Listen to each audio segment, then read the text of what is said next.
In the name of God, Father, Son, and Holy Spirit.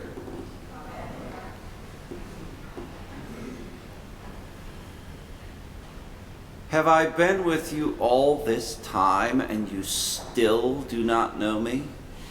Now, if you were Philip, wouldn't you at this point sink a little lower as you recline next to the table at the Last Supper you will have with Jesus before he's killed?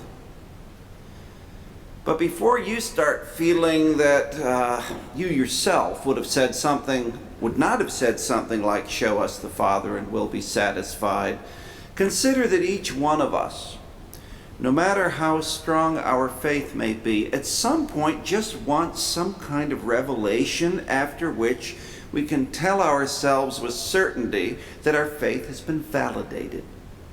And in the absence of such proof, we have doubts. When we speak of doubts in connection with faith, the reaction of most is that this is somehow negative, and it's not really. Doubting something is not the same as dismissing it or ignoring it. In order to doubt a thing, I must first engage with it. I must first allow that it has some kind of hold on me. Otherwise, why should I doubt it? I can just act like it's unreal. Having doubts is not the real problem. The real problem that arises when we are focused on the need for surety, for private revelation, is not doubt, but fear. We should pay particular attention, therefore, to Jesus' words to his disciples: "Do not let your hearts be troubled, and do not let them be afraid." Jesus tells us not to be afraid.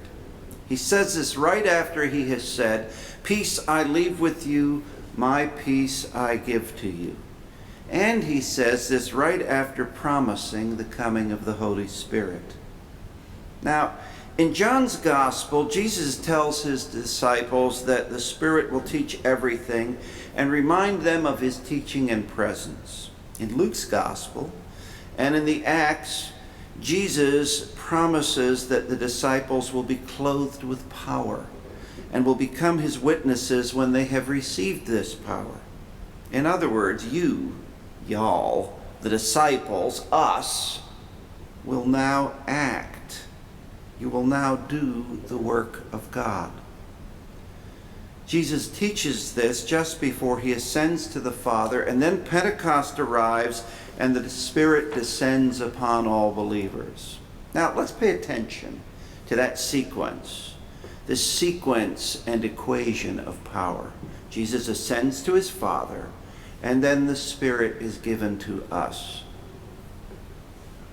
It's conventional to refer to Pentecost as the birthday of the church, when we as humans start acting in God's name and start acting in ways accompanied by much need for instruction and protection while we flail about and cry.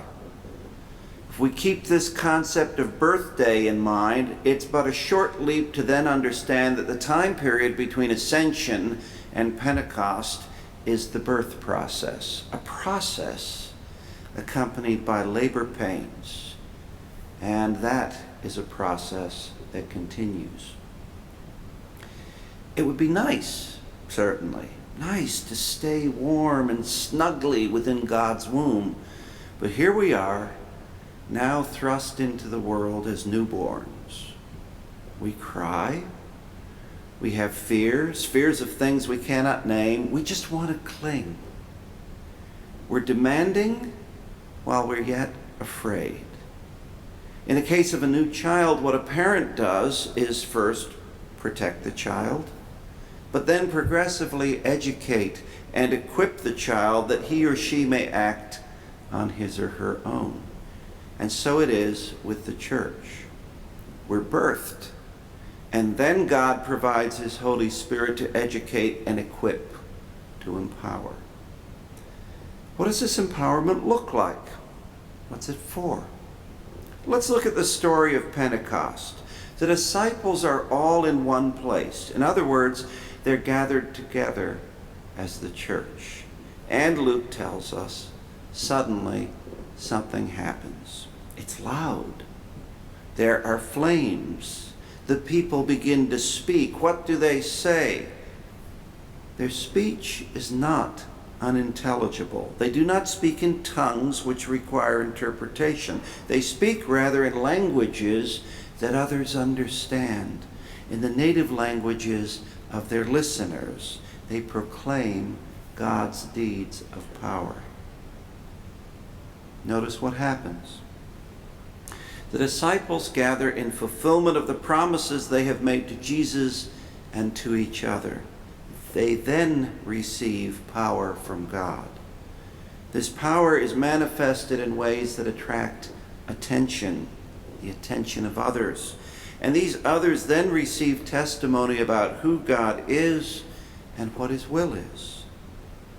That's what new life in the Spirit looks like. We're thrust forth from the comfort of the womb of the gathering by God rushing upon us.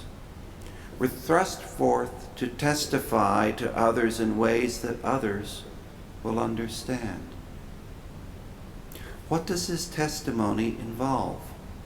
How will others understand this testimony? Well, this involves the difference between being a churchgoer and a disciple. The first difference is that being a disciple is a lot messier. Boy, did I feel vindicated yesterday. We were at the training for volunteers that Love Inc. put on through Cadre Ministries. And I've been saying for a long time around here that people are messy and that ministry's messy. And so the trainers get up and they start talking about why are we afraid of, reaching out to others and walking alongside them. And they say, well, it's because people are messy and ministry's messy. I'm like, thank you. Go high five, something like that. But it is messy. New birth, new life involves pain and fear and messy details.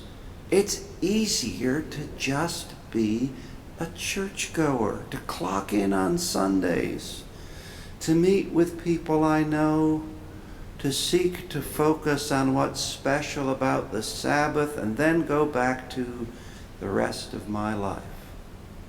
As if what happens on Sundays is in some separate compartment. It's a lot harder to be a disciple. I don't get to compartmentalize because I cooperate with God's Spirit to allow God to bring forth new life, not only in me, but in others. And other people are a mess. Let's be honest about that. To testify to who God is, I have to be open about myself and open to learn about others. And in our culture, we just don't share details about faith because we've been enculturated to believe that faith is private. What's the opposite of private? It's testifying, like the disciples, in ways that attract attention, attract others, and testifying in languages that these others understand. Okay, they're messy, but so am I. To testify in languages that others understand, I have to connect my own need for God to what they, the others, grope for, what they seek for.